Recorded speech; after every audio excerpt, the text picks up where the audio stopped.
ये पहली समझने में तो उतनी ज्यादा मुश्किल नहीं लगती, लेकिन यहाँ कुछ आसानी से हो भी तो नहीं रहा है।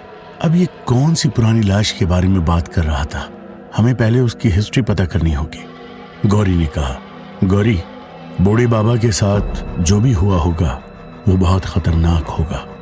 तुम तो बस यही दुआ करो कि उनकी जान बच जाए। उनकी जान से ना जाने और कितनी जिंदगियां जुड़ी हुई है। उन्होंने कहा था कि गांव के कुछ लोग हमारी मदद करने के लिए तैयार हो गए हैं, लेकिन अब तक मुझे ऐसे लोग दिखाई नहीं दिए। सिद्धार्थ ने कहा, क्या तुम्हें कभी लगा नहीं कि वो बूढ़े बाबा बहुत अजीब शख्स हैं? सिद्धार्थ, मुझे हमेशा से वो बूढ़े बाबा बहुत अजीब लगे हैं। हम क्या करने वाले हैं? इससे क्या होगा? उन्हें कैसे सब कुछ पता चल जाता है? किस भूत को कैसे काबू करना है ये तक उन्हें पता होता है। क्या भूत इतने समझदार होते हैं कि वे बूढ़े लोगों की बात मान लें? उन्हें लेकर मुझे कई बार बहुत डर भी लगने लगता है। गौरी ने सिद्धार्थ से कहा। सिद्धार्थ चुप रहा। उसने कोई जवाब नहीं दिया। थोड़ी देर बाद सिद्धार्थ दर्द से कराहता हुआ खड़ा हुआ। कोई इंसान आखिर कितना दर्द बर्दाश्त कर सकता था? सिद्धार्थ की परवरिश एक अमीर परिवार में हुई थी। उसने अपनी जिंदगी में दुख, दर्द, लाचारी, ये सब कुछ सिर्फ किताबों में पढ़ा था। लेकिन वीरानगढ़ में आकर उसकी जो हालत हो गई थी, उसे देखकर तो कोई गरीब से गरीब इंसान भी उस पर तरस खाने लगता। उसे इतनी चोटें लगी थी कि दर्द के कारण उसे कुछ भी महसूस होना ही बंद हो गया था। उसकी हालत तो बिल्कुल वैसे हो गई थी जैसे किसी शख्स को एक कड़वी दवाई रोज खिलाई जाती है और उसे एक दिन वो दवाई कड़वी लगना ही बंद हो जाए। सिद्धार्थ लड़खड़ाते हुए खड़ा हुआ और लंगड़ाते हुए, दर्द से कराहते हुए गौरी के साथ गांव की तरफ आगे बढ़ने लगा। गौरी सिद्धार्थ को आगे बढ़ने में सहारा दे रही थी। अभी अभी गौरी ने जो उससे बूढ़े बाबा के बारे में कहा था कि उसे उन पर शक था और कई बार उसे बूढ़े बाबा से डर भी लगा करता था, इसे लेकर इस दर्द के बीच भी सिद्धार्थ को हंसी आने लगी थी। उसे दरअसल समझ नहीं आ रहा था कि जो उसके साथ बीत रही थी उस पर वो हंसे या रोए। उसे तो मन ही मन गौरी पर भी शक हो रहा था। उस रात गौरी मेरे सपने में आई और उसने सफेद कपड़े पहने हुए थे, जबकि जब वो सोने के लिए गई थी उसके पहले उसने दूसरे कपड़े पहन रखे थे। फिर अचानक ऐसा कैसे हो सकता था? जिन सफेद कपड़ों में ये मेरे सपनों में आई थी, उसी कपड़ों में ये मेरे सामने खड़ी थी। वहां पर भी उन खतरनाक जल्लाद भूतों को देखकर जब मैं डर से कांप रहा था, तो गौरी उन्हें घूर घूर कर कैसे देख रही थी। उन्होंने मुझे चाबुक मारे तो मेरे शरीर पर निशान बन गए। दर्द मुझसे सहा नहीं जा रहा था। उन्होंने इसे भी तो मारा था, लेकिन मुझे नहीं लगता कि इसे जरा भी दर्द हुआ होगा। सिद्धार्थ अपने मन में गौरी के बारे में ये सब सोचने लगा। सिद्धार्थ को बूढ़े बाबा और गौरी दोनों पर ही शक होने लगा था। उसे तो कभी कभी लगने लगा था कि कहीं ये दोनों ही भूत तो नहीं है। आखिर कैसे वे दोनों एकदम अचानक से उसकी जिंदगी में आ गए थे। जैसे तैसे सिद्धार्थ और गौरी सुबह सुबह सर्किट हाउस पहुंच गए। जब मिस्टर बजाज ने देखा कि सिद्धार्थ की हालत और खराब हो गई थी, तो वो सिद्धार्थ को सहारा देने के लिए तुरंत दौड़कर आए। सिद्धार्थ, मैंने तुम्हें समझाने की कोशिश की थी, लेकिन तुम माने नहीं। देखो, आज फिर तुम्हारे शरीर पर कितने चोट के निशान हैं। अब तुम मेरे कमरे में चलकर आराम करो, मिस्टर बजाज ने सिद्धार्थ से कहा। गौरी और मिस्टर बजाज सिद्धार्थ को उसके कमरे में पहुंचाने के बाद गौरी के कमरे में गए। सिद्धार्थ के साथ उस हवेली में ये क्या हुआ? क्या तुम्हें भी चोट आई है? मिस्टर बजाज ने गौरी से पूछा। नहीं डैडी, मुझे कोई चोट नहीं आई। आज हम लोगों को उस हवेली में एक ऐसा कमरा दिखा जो किसी काल कोठरी के समान था। बस वहीं बुरी शक्तियों ने सिद्धार्थ को इस तरह से टॉर्चर किया। हमें तो ये भी समझ नहीं आया कि वे बूढ़े बाबा जो कि हम लोगों के साथ थे, अचानक कहाँ गायब हो गए।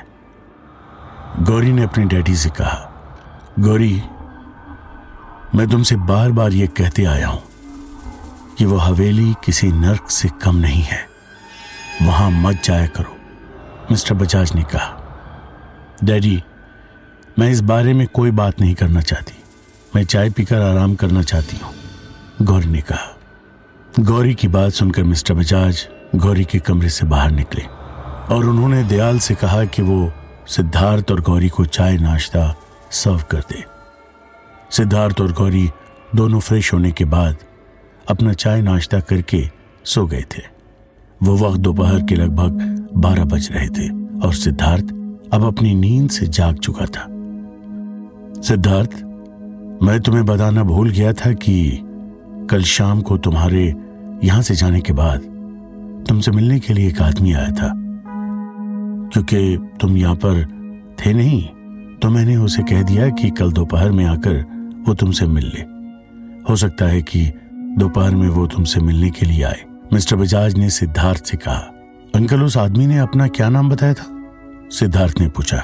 कुछ नहीं, नाम का तो छोड़ो, उस आदमी ने तो ये भी नहीं बताया कि उसे हमसे काम क्या था। बस इतना कह रहा था कि वो तुम्हारी मदद करना चाहता है, मिस्टर बजाज ने कहा। अंकल, कई बार तो मुझे लगता है कि यहाँ के लोग जितने अजीब और डरावने हैं उतना तो ये गांव वीरानगढ़ भी अपने आप में नहीं है। यहाँ कोई भी आपसे सीधे मुंह बात करने को ही तैयार नहीं होता। ना लोग अपना नाम बताने को तैयार होते हैं, ना अपनी परेशानियां। अब बूढ़े बाबा भी ऐसे ही इंसान निकले। एक तो मुझे पहले से ही उनका कैरेक्टर को समझ नहीं आ रहा था, ऊपर से कल उन भूतों के बीच वो हमें अकेला छोड़कर खुद भूतों की तरह ही कहीं गायब हो गए। कभी कभी तो मुझे लगता है कि यहाँ इंसान तो रहते ही नहीं, ये वीरानगढ़ नहीं भूतगढ़ है। सिद्धार्थ ने चिढ़ते हुए कहा। तुम उस आदमी से मिलोगे तो तुम्हें पता चल जाएगा कि उससे अजीब इंसान तो कोई नहीं हो सकता। इतना कहकर मिस्टर बजाज अपने कमरे में चले गए। मिस्टर बजाज के वहां से जाने के कुछ घंटे बाद ही वो शख्स वहां पर आ गया जिसके बारे में मिस्टर बजाज ने अभी अभी सिद्धार्थ से कहा था। वो एक छोटे कद वाला, मोटा और गोल मटोल आदमी था, सांवले रंग का और छोटी मूंछ वाला। देखकर लग रहा था कि उसकी उम्र 40 से 45 के बीच थी। जिस गांव में ज्यादातर लोग धोती कुर्ता पहना करते थे, वो एक पुराना कोट और पैंट पहने हुए था। दयाल ने उसे सिद्धार्थ का कमरा बता दिया था। उसने सिद्धार्थ के कमरे का दरवाजा खटखटाया और कहा, जी गुड मॉर्निंग सर जी, मुझे बूढ़े बाबा ने आपसे मिलने के लिए कहा था। उस आदमी ने कहा। दोपहर के वक्त अंग्रेजी में गुड मॉर्निंग कहकर शायद वो बताना चाह रहा था कि इस गांव के लोगों के बीच में वो औरों से ज्यादा पढ़ा लिखा शख्स है। Good afternoon. अच्छा, तो वो तुम हो, तुम्हारा नाम क्या है? सिद्धार्थ ने पूछा। मेरा नाम प्रीतम है, प्रीतम सिंह, उस आदमी ने जवाब में कहा। तो तुम हमारा साथ देने के लिए तैयार हो? क्या तुम्हें भूतों से डर नहीं लगता? सारा गांव हम लोगों से बात करने से भी कतराता है। उन्हें लगता है जो हमसे बात करेगा वो जरूर मरेगा।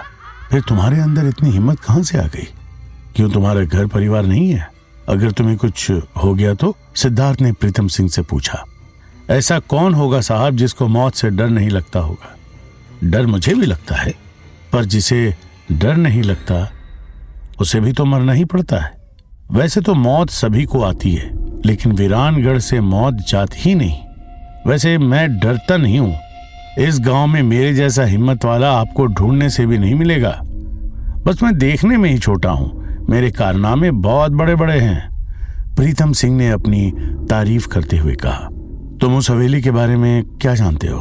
क्या तुम जानते हो कि उस जगह पर इतने भूत क्यों हैं?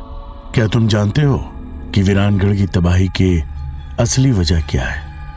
सिद्धार्थ ने पूछा।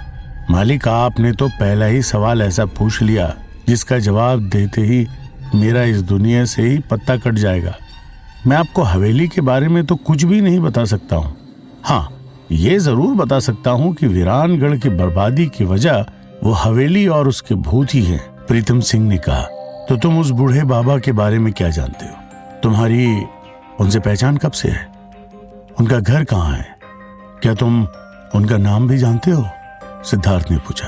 बूढ़े बाबा को सारा गांव बूढ़े बाबा ही कहकर पुकारता है। उन्हें नाम लेकर कोई बुलाता ही नहीं।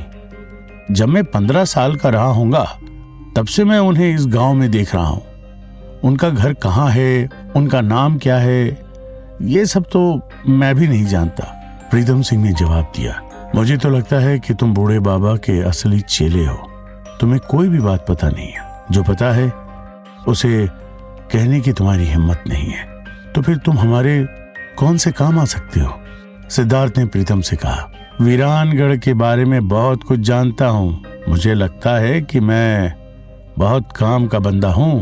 प्रीतम सिंह ने कहा, अच्छा तो ये बताओ कि ये पूरा गांव भूतों का डेरा है, तो फिर भूतों ने लोगों को उनके घर में जाकर क्यों नहीं मार डाला? और इस गांव के सारे लोग इतने अजीब क्यों हैं? सिद्धार्थ ने प्रीतम से पूछा। इस सवाल का जवाब मैं आपको दे सकता हूं। आपने शायद गांव के घरों को अच्छे से नहीं देखा। गांव में लगभग सभी घरों के आगे हल्दी कुमकुम के बने पंजों के निशान आपने देखे होंगे। गांव वालों का मानना है कि एक खास दिन औरतों के हाथों से लगाए गए वे पवित्र पंजों के निशान उन बुरी आत्माओं से घरों की रक्षा करते हैं। रही बात गांव के लोगों के अजीब होने की, तो जब इतने लोगों की अर्थियां एक के बाद एक उठते देखोगे तो शायद आप भी अजीब बर्ताव करने लगोगे। इस गांव में बड़ी मुश्किल से ऐसा कोई शख्स होगा जिसने किसी न किसी अपने को उस भूत के चक्कर में नहीं खो दिया हो। इस गांव में जीना मुश्किल है और मरना बहुत आसान। प्रीतम सिंह ने सिद्धार्थ से कहा, क्या तुमने सुबह से बूढ़े बाबा को कहीं देखा है? क्या तुम किसी ऐसी जगह को जानते हो जहां पर किसी की बरसों पुरानी लाश दफन हो और वहां खंजर गड़ा हो?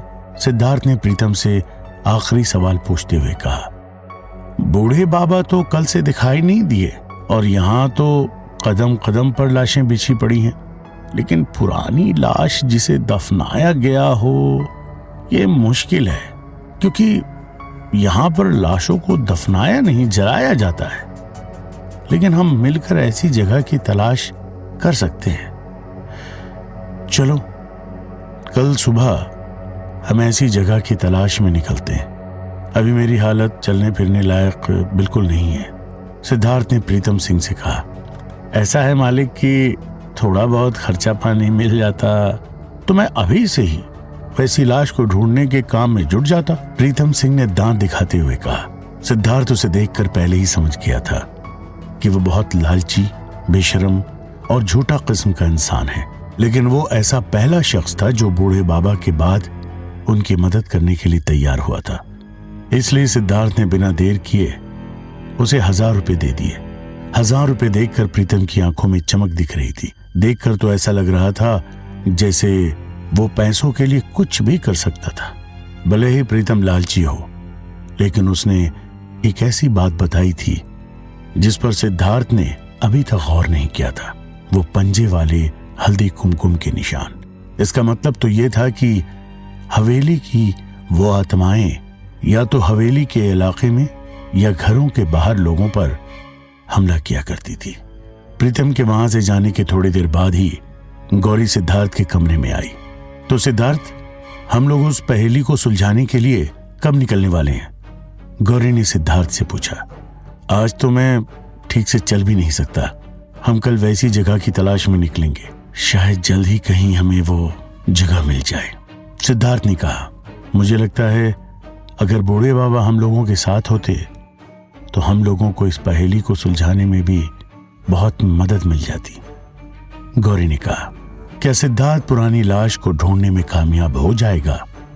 क्या इस पहेली को पूरा करने में अड़चने पहले से कम आएगी? क्या बूढ़े बाबा मर चुके हैं या क्या प्रीतम को सचमुच बूढ़े बाबा ने ही भिजवाया था? जानने के लिए सुनते रहिए।